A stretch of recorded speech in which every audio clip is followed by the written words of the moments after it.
The Tigers' injury woes continue, and they drop the series finale to the Tampa Bay Rays all today on Locked On Tigers. You are Locked On Tigers, your daily Detroit Tigers podcast. Part of the Locked On Podcast Network, your team every day.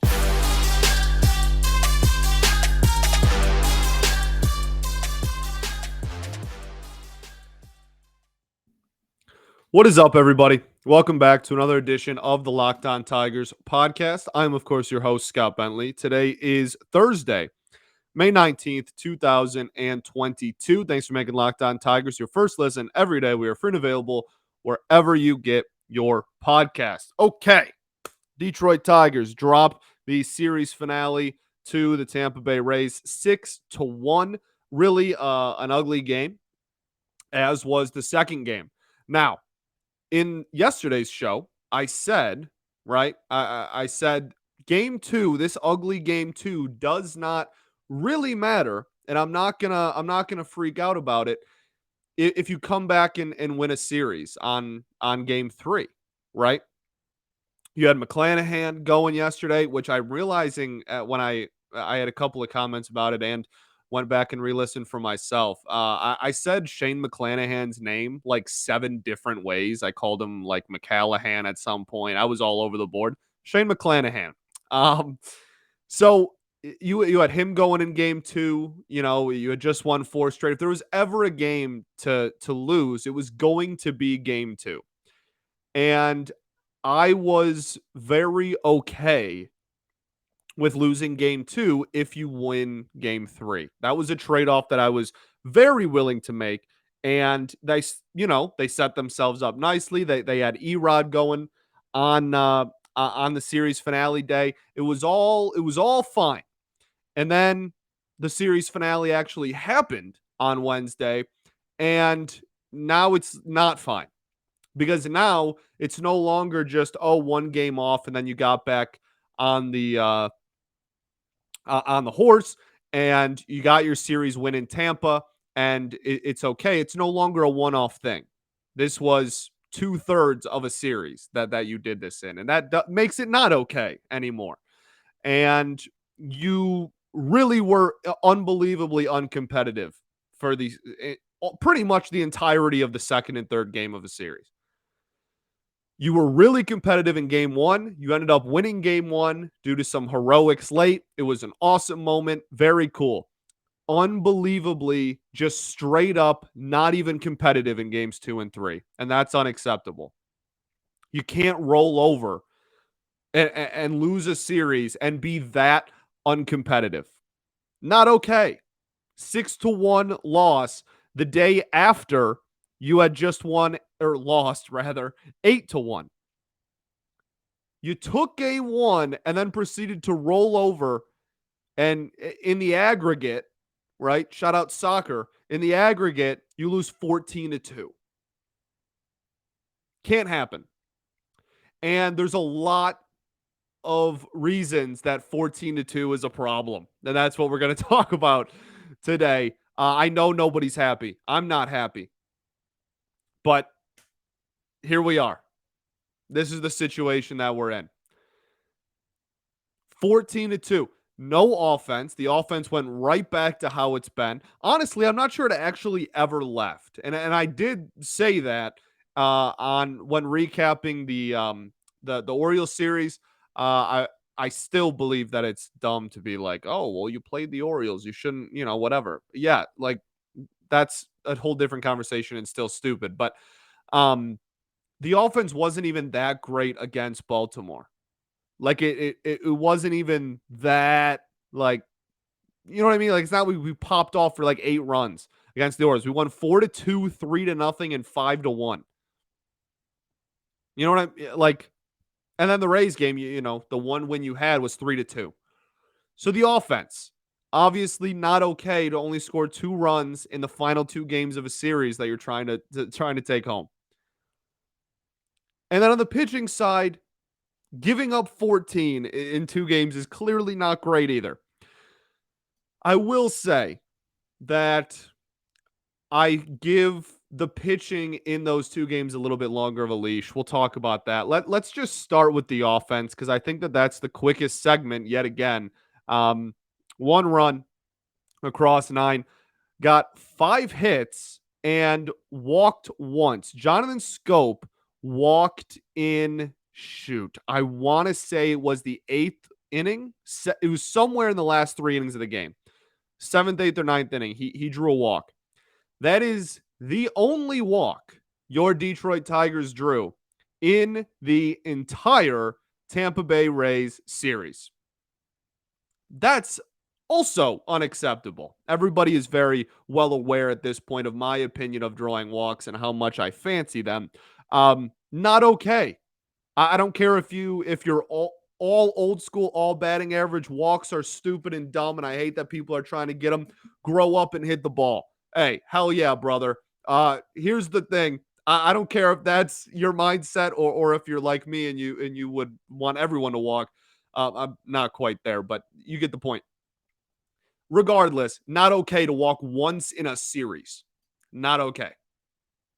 Just for so many reasons. Like, A, you're not getting on base. That's first and foremost a problem, right? You got 5 hits today. You had what, 6 or 7 the day before, and around that the day before that. Just not getting on base enough to be able to produce a lot of runs.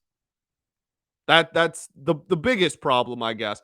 But it's also a huge issue when you are that means that they're throwing strikes, right? It either means they're throwing strikes and you're missing them all, and you're not able to drive any of them, or they're not throwing strikes, which is a bigger problem because that means you're just going up there and just closing your eyes and hacking, neither of which are okay. So really frustrating. The offense is like I said, I'm not sure it really quote unquote went back to how it was. I'm not sure it ever actually left. We just played a team that the pitching was able to kind of dominate. Actually, I mean, definitely dominate. Really, the pitching was lights out against Baltimore, as they should have been, and the offense was just barely good enough to keep our heads above water and take 3 games from them.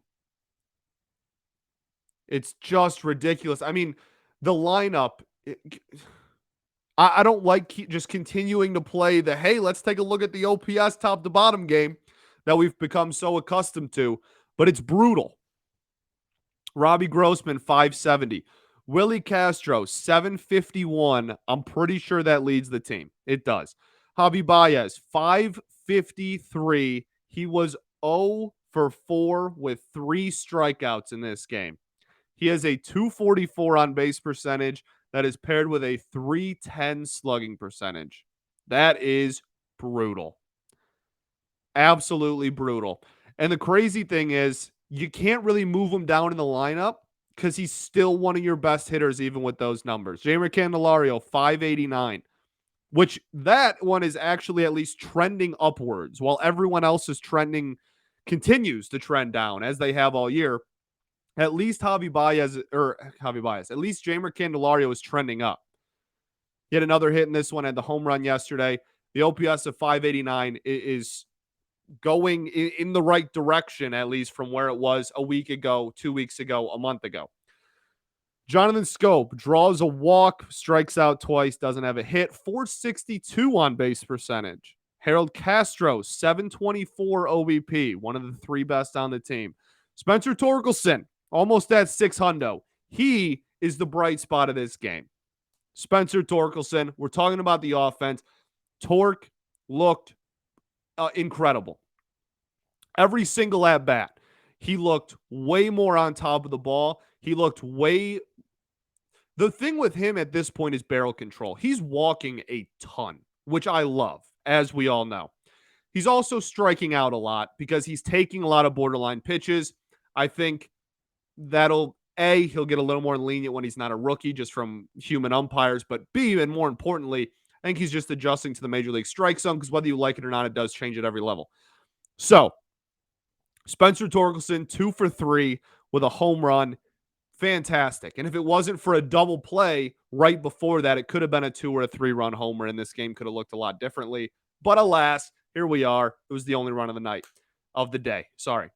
So I really liked what I saw to Torque, though. The problem with him a lot is barrel control.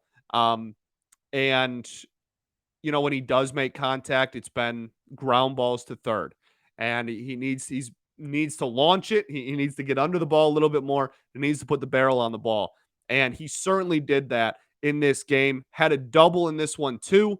It's the first time in his career he's had 2 extra base hits. It's the first double he's hit since like April 12th or something ridiculous, and the first extra base hit period he's hit since like April 22nd or 23rd. Just really, really nice to see. And I understand you have to keep him batting down there, and I understand moving him up doesn't look good optically. Like, people are going to freak out and go, oh, he's batting, he's still only batting 173 or whatever. Look, a 600 OPS is one of the best on this team right now. Believe it or not. That's how horrible the offense is. His 600 OPS is one of the higher marks on the team. And on top of that, he works counts. Spencer Torkelson does not get very many short counts, and that is why I have not really wanted to see him sent down. AAA does not fix what is happening with him at the plate. Just move, like, I've talked about this a lot over the last week. Everybody's just so quick to move everybody at the sign of struggle. That's not how baseball works. And I don't think sending him to AAA fixes the fact that what he is working on is getting his timing right at the major league level. Sending him to AAA does not help that. It doesn't fix that problem.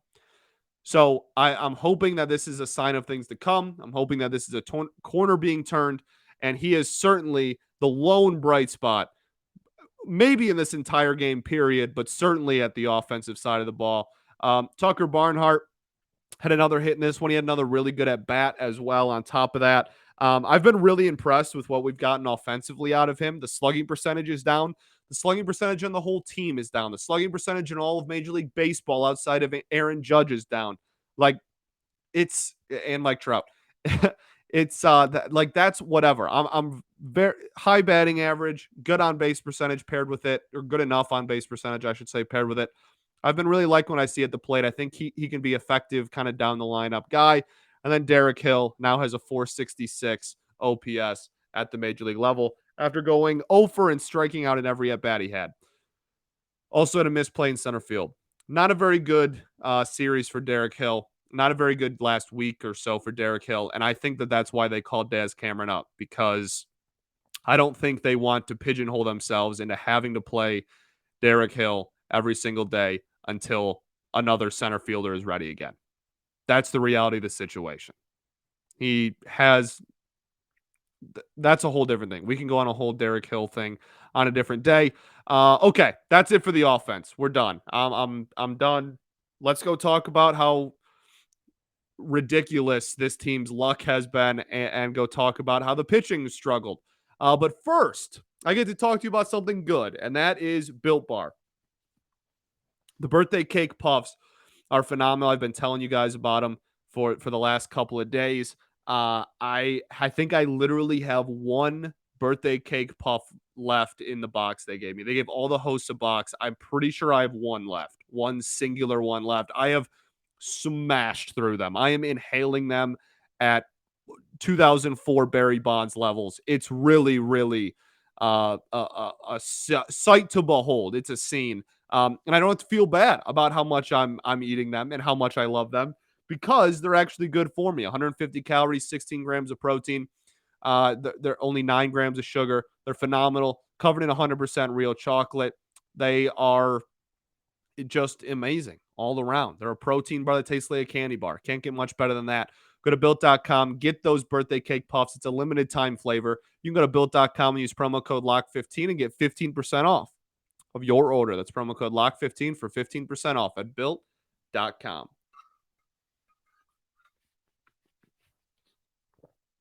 All right, back at it. Segment 2 here. at Locked On Tigers. Thanks for making Locked On Tigers your first listen every day.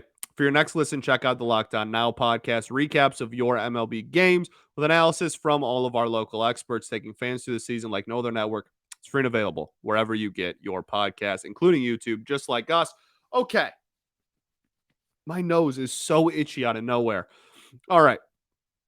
Let's talk about the pitching. Let's talk about the starting pitching. This will be a quick segment, right?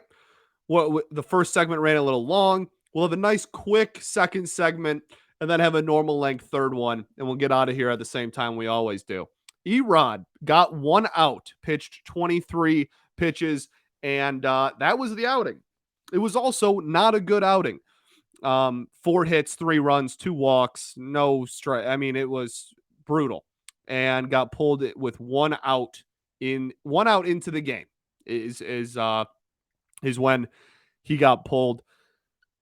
Came out that he was hurt. And I mean, the trainer walked out with AJ Hinch to the mound to pull him. So, like, kind of new.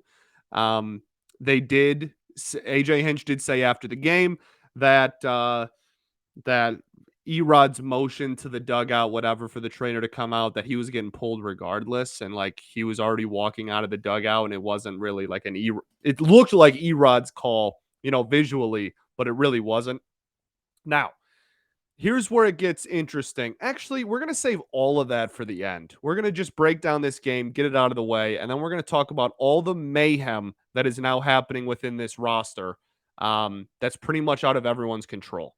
And it sucks, and I'm sure it sucks for the team. AJ Hinch was not happy in during his post-game press conference, maybe the most upset I've ever seen him.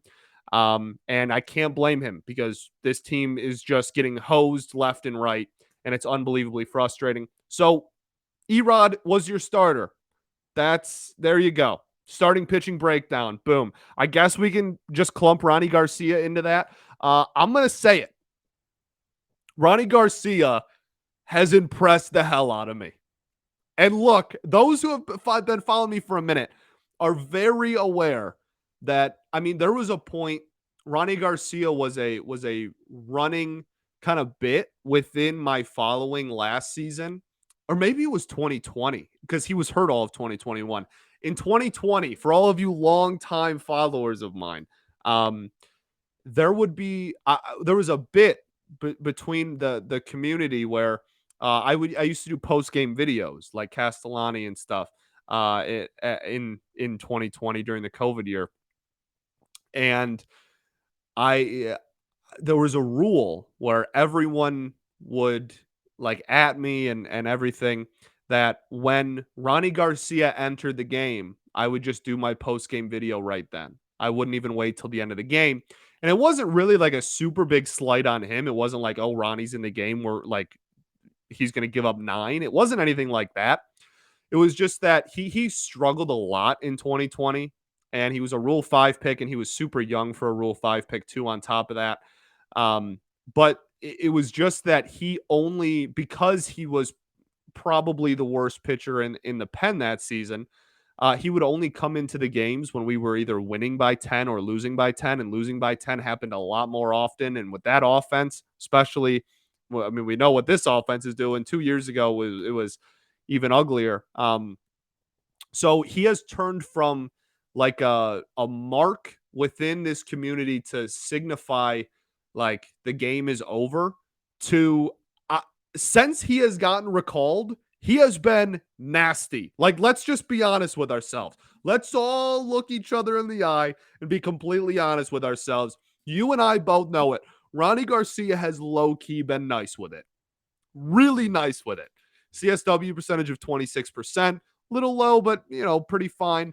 Especially just coming in off rip in the first inning of a game and having to do damage control like that. Really impressed. Only gave up 1 hit. It was a home run, but he only gave up 1 hit, only had 1 walk, had 6 strikeouts in 2 2/3. 6. And when it comes to average exit velocity and how people were hitting him, he had the one that went off the bat at 104, and then he had another one that went off the bat at like 101. And outside of that, it was pretty weak contact. 88.5 miles an hour was the average exit velocity on the entire outing. 6 whiffs on 54 pitches. Not an incredible number, but the curveball, which was thrown 20 times, saw 6 swings, 3 of them whiffs. A 50% whiff percentage on that pitch is beautiful. The sinker had a whiff, and the four seam had 2 of them. I was really impressed. The stuff has good movement. The four seam fastball spin is very lively all of a sudden. I mean, it's up to like, I mean, this game it topped out spin rate rise like almost at 2,500, which is a pretty solid mark. You know what I mean? It's not, Jackson Job like unicorn numbers, but it's good. Yeah, just I ever since he has come back up. At the beginning of the year, I thought this was the same old Ronnie Garcia. I really did. But sure enough, I'll be darned. He has looked at me and laughed, and I couldn't be happier about it. As I always say, I would 11 times out of 10. And like I don't, maybe everyone else doesn't think this way, and that's why people on the internet are weird. But like I would significantly rather be wrong about a player or wrong about a situation, have it benefit the Detroit Tigers, than be right and have it hurt the Tigers. So I am thrilled. Continue proving me wrong, Ronnie. ERA on the year is a 2.57. The piggyback start off an injury, held his own, looked great against a damn good baseball team. Shout out Ronnie Garcia, baby. Shout out Ronnie Garcia, because he really has impressed the heck out of me in several outings since being called up. So he deserves some flowers there. Okay, let's get to the bullpen, and then we'll get to the absolute bleep show that is the Detroit Tigers roster at this moment. But first, I got to tell you all about BetOnline. Our partners at BetOnline continue to be the number one source for all your betting needs and sports info. Find all the latest news, odds, sports developments, including this year's basketball playoffs, Major League Baseball scores, fights, and even next season's NFL futures. BetOnline is your continued source for all your sports wagering information, from live betting, playoffs, esports, and more. So head to the website today or use your mobile device to learn about the trends and action. BetOnline, where the game starts.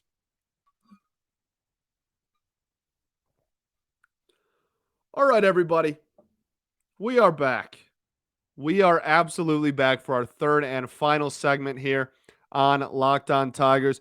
Thank you for making us your first listen every day. Okay, let's get to the bullpen really quickly, and then we will get to the roster situation, because it's really, really brutal at the moment. But really quickly, Jacob Barnes pitched in this one, threw 5 pitches. I mean, it was efficient. It was good. As ERA's back below 2. Love it. As we all know, I'm a pretty big Jacob Barnes fan. I think he's been really solid this year. Will Vest pitched in this one. Now, here's the thing with Will Vest. He gave up just the 1 hit and struck out 2. His stuff is so nasty. Now, at the beginning of this outing, his command was not there. It was all over the place.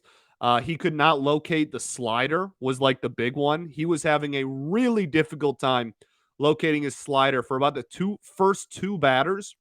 And then after that, I feel like there was a mound visit. Was there? I think there was a mound visit. Regardless, took a breath, stepped off the mound for a sec, went back on, and then just turned in to prime Greg Maddux and was hitting all of his spots for the remainder of the outing. It was really like weird and caught me off guard. And I was like, how did this dude go from not being able to come within like a foot of the glove whenever the slider was thrown to the first 2 hitters to being able to pinpoint it wherever he wanted? I was blown away. So great recovery. If he's able to dig deep like that and just be more consistent, he'll be a fixture in this bullpen. ERA on the year is now at 2.12. Alex Lang, beautiful inning. 1 inning pitch, 1 K, perfect inning besides that. ERA is now sub 2, and the whip is now sub 1. A sub 1 whip for Alex Lang is unbelievable. We've talked about it all year. His biggest thing he's going to have to overcome is just consistently hitting the glove. It's just his command, especially on his breaking ball. So the fact that he has walked a few enough batters to, at this point in the season, over a month into the season, have a sub 1 whip, beautiful. Love Alex Lang. I'm the leader of the fan club. As we all know, I'm a huge fan. Could not be happier for the kid. Um, Willie Peralta finished this game. He gave up some really hard contact in his one hit he gave up as well. But besides that, was fine. Not worried about Willie, whatever. A pitch got away from him. Isaac Paredes was just on his revenge tour. Who, like, whatever, man. That's, honestly, let's talk about that for like 5 seconds. I, how, like, what am I going to do? Be mad? Like, I was happy for him. I was genuinely happy for him. You know how cool of a feeling that's got to be? The team that traded you to have 2 home runs off them. That's got to be an awesome feeling. We weren't winning this game anyway. The offense can't hit. You take Isak's 2 homers away, we still lose. Whatever. That's got to be a cool moment for him. I'm pro human beings being happy. Just shout out Isaac Paredes. You know, all I could do was laugh. I smiled and was like, okay, like whatever. I kind of laughed at the first one. I genuinely laughed out loud at the second one. I was like, what are you gonna do, man? Like, what are you gonna do? Whatever. I'm happy for the kid. I really am. Michael Fulmer gave up 3 hits and a run. That is now like 3 or 4 consecutive outings for Michael Fulmer that he has not looked very sharp in. And that's a cause for concern. We already have so many injury problems. We have seen the injury bug bite Michael Fulmer and really ruin the consistency that he's been able to have over his entire career. And I'm not saying he is hurt. That is not what I'm doing. So let's be very clear about that. But it definitely creeps into your back of your brain, right? And you're like, okay, like we've seen this movie before, like 4 separate times. So I'm hoping that he's okay.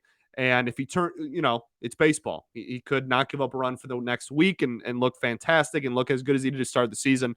But the last 4 or 5 outings now in a row, he has struggled. And yet again is another example why you don't rush changes with relievers, because their status can change on a dime so quickly. And that's why Gregory Soto is still the closer of this team. Okay, boom. Just knocked out the entire bullpen. Let's get to the roster. Erod's going to the IL. I am about 98% sure that it's going to happen. I'm recording this after the game on Wednesday. So by the time you're listening to this, you could already know. It could be, you could know that he's already on the IL and know the following roster moves and all that. So I am going to talk about the possibilities for the roster and all the things that we have to accommodate for now and all the different possibilities. But it is, unfortunately, a very real possibility by the time you're hearing this that you already know what the reality of the roster is and the moves that they have made. So I apologize for that. But unfortunately, I'm not a time traveler. I am working on it. Okay, so take a breath. No, don't have time for a breath. So Erod, I think, is going to the IL. If he doesn't, then that's just that. He's gonna at least miss a start. He's gonna go to the IL. Okay, I would be shocked if he didn't. Before the game, apparently he had some pain in his left side, and AJ Hinch said that it was brought up to them, and he said that he was going to try to go through it. Erod went out there and was topping out at like 88 miles an hour. For those who don't know, A-Rod usually sits 92, 93. I think his average fastball velocity on the year is a couple ticks above 92, and he has the ability to even reach 94, 95 if he really rears back there and needs it, but he sits around 92, 93. So the fact that the first pitch of the game was an 88 mile an hour four-seam fastball, immediately I said out loud in my living room, what is happening? And then the following proceeded.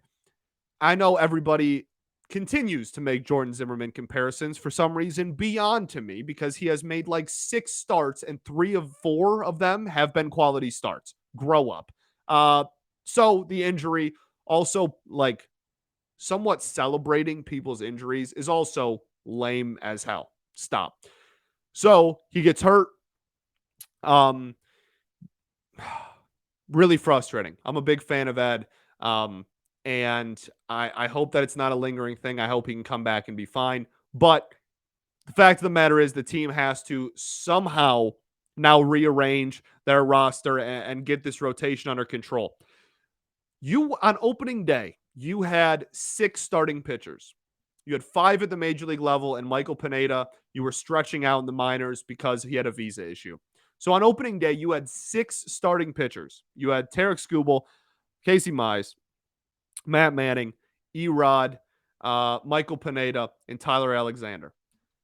It is May 18th, and you have one of them that is healthy. That is, fill in the blank, whatever you want it to be. Go ahead, say it out loud. Whatever you want that adjective to be, you are correct. If it's negative, just what are you going to do? Yes, they had a shortened spring. Not every team in baseball has 5 of their 6 starting opening day starting pitchers hurt. It's a problem. It's a massive problem. And the really messed up part is, I know the Rays series, this series that just ended, like the last 2 games, as we talked about, giving up 14 runs. So pitching certainly not a strong suit there. But on the year, the pitching hasn't even really been the problem. The offense is the problem. And combining 5 of 6 starting pitchers hurt with offense that is averaging like 2 runs a game does not bode well. It really doesn't. The outlook of the season is certainly not great with those 2 things trying to mesh. It's not good. We're going to be honest here. I'm not going to sugarcoat it. It's not good. So okay, let's try to talk about what could possibly happen from here on out. Erod goes to the IL. Right now, your rotation as it stands is Tarek Skubal, Bo Brisky, Alex Faedo. That's it. Obviously, you can't run 3. In theory, you can't run 4, no. But in theory, if you think Manning is close, you could run those 3, call up Wentz again, have him make a spot start, and then the next time through the rotation, Manning will be back. And then you could try to have Manning and then Willie Peralta, I guess, go back to a starting role. But he's worked it up so that he's now used to those short appearances, 1 or 2, 3 at most innings, and his velocity is up. You're now going to ask him to completely change how he's been pitching and go back to topping out at like 92 so that he can last longer into a ball game. It's really not ideal. You don't have a lot of options. And then like Matt Manning's second rehab start, of course, gets rained out in Toledo. He's only had 1. Most teams, he needs to get stretched back out. He needs to get the velocity back up. I don't think they really want, at least, to just call him up with only having 1 rehab start last week. But I'm not sure what else you do. The Tigers have their first day off in what feels like months today, as you were listening to this on Thursday, which is very helpful for the outlooks of the rotation and all. But it's still not great.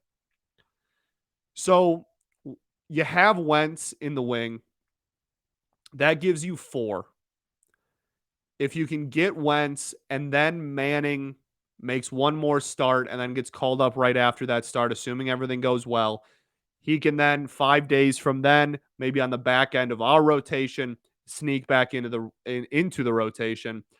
And you can lob out a whopping rotation of Tarek Skubal, Matt Manning, Alex Faedo, Joey Wentz, and Bo Brisky.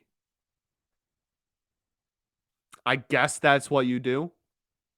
I'm not really sure what else to do is the problem. I don't know how many off days they have over the next couple of weeks, but Michael Pineda is out at least a month.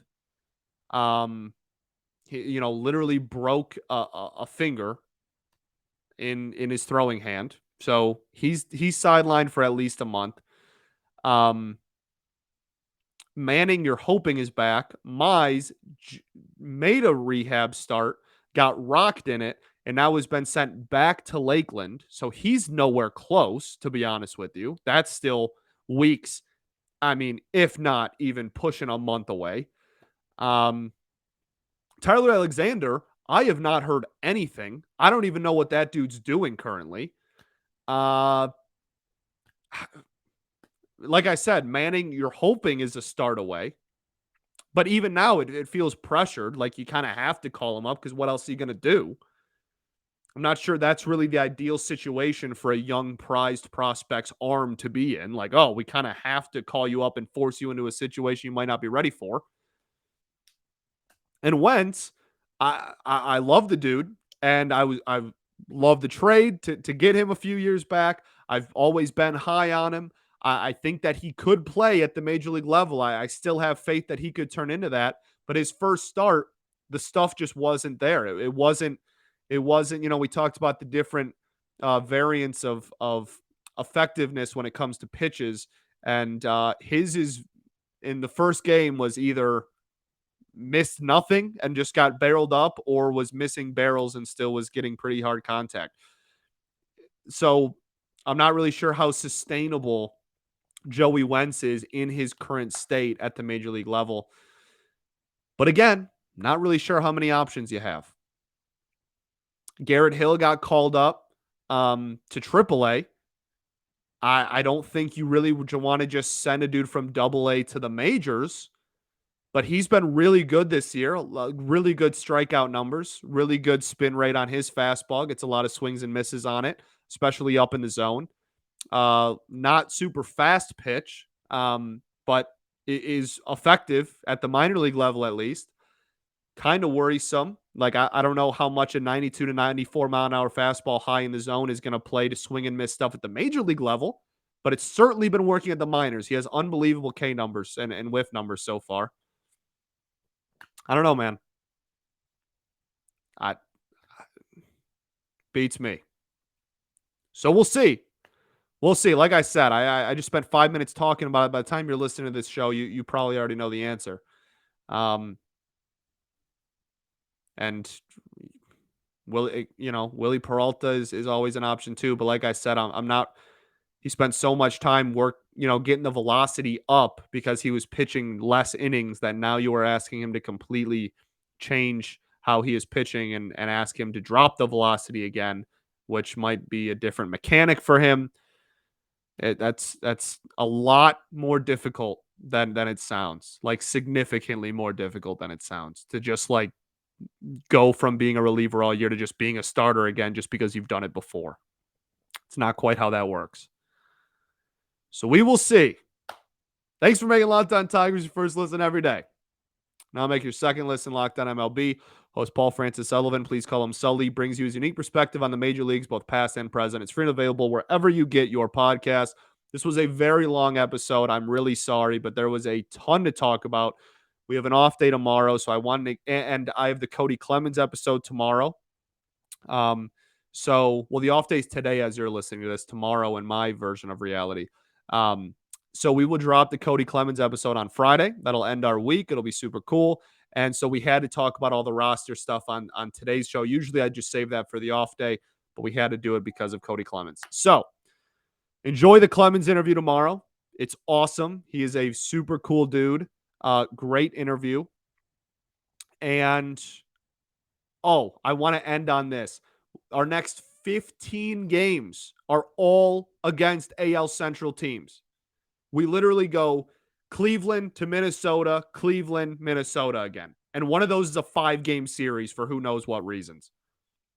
The MLB scheduler hates us. 15 straight games against interdivision opponents, and one of them's a 5-game series. Ludicrous. But that's the reality we find ourselves in. Team cannot catch a break. So, not to be super pessimistic all of a sudden, but I'm going to be pretty honest with you. I think the next 15 games probably determine the season. I think they probably do. You have a chance to claw back into it, get right back at the end of 15. If you go, 10-5, I'm not even asking for 15-0. You go 10-5, even 9-6. You go over 500 over this next 15.